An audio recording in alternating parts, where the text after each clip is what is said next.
and how good of a friend he is. Good of son, brother, husband. Just to give you, so this story is just more principle, right? So Steve gets a phone call, okay, one night by one of his friends, right? We won't mention his friend's name. Right? His friend's here somewhere. He's just the friend, right? That's all. I'll just leave it at that. You know, but so they've known each other for a while. Like I said, I'm gonna embellish the story just a little bit, just a tad, okay? Just I'll throw in a few details. You know, it's just not a long story, but just again, this is just a principle of what Steve rests his laurels on, right? So if Steve gets a phone call, I think this is back. But Steve gets a phone call in the middle of the night saying, "Hey, Steve, yeah, what's up, Mr. X? I need help." "Oh, okay, well, yeah, I'm in New York and I need someone to come get me." So Steve's in Connecticut, you know, sleeping. It's like 2 in the morning or whatever. And Steve gets a phone call by Mr. X saying he needs help. Like, all right, so 2 in the morning, what do? Most people, yeah, you're fine, hang up, throw the phone down, right? Go back to bed. But not Steve. Steve gets up, puts his clothes on, puts his shoes on, looks himself in the mirror, smiles, as he always does, and starts heading to New York to rescue his friend.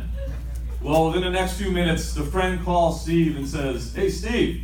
And Steve's like, "Yeah, what's up? Are you okay?" "I was just kidding. I'm fine. You can go back to bed." Right?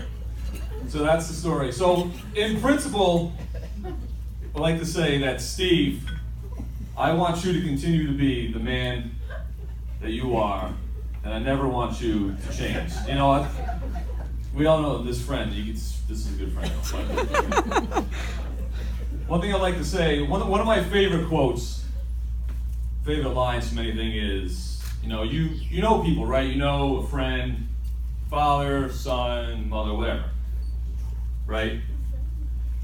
One day they're not going to be here. One day someone will be gone. They won't be around, right? You're not going to remember what they drove. You're not going to remember even how they looked.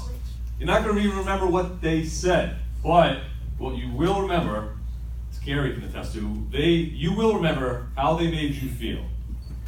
And I can honestly say that when you're around Steve Kuzo, you feel good. All right, I'll just say it. You feel good.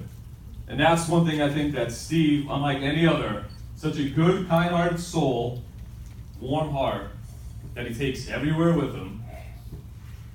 And I want you to keep that and continue on forever.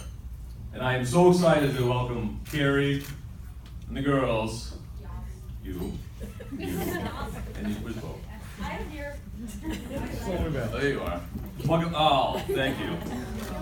And one last thing too, is like these girls he's not Steve, just so you all know, he's Mr. Steve. Mr. Steve resides in a very warm place in their hearts. So even I get to refer to Steve as Mr. Steve. That's it. So now when you leave here, refer to him as Mr. Steve. Okay? So with that being said, I want to pass this over to Jen. Everyone raise a glass. And toast. Yeah. Thank you. To Mr. Steve and Carrie.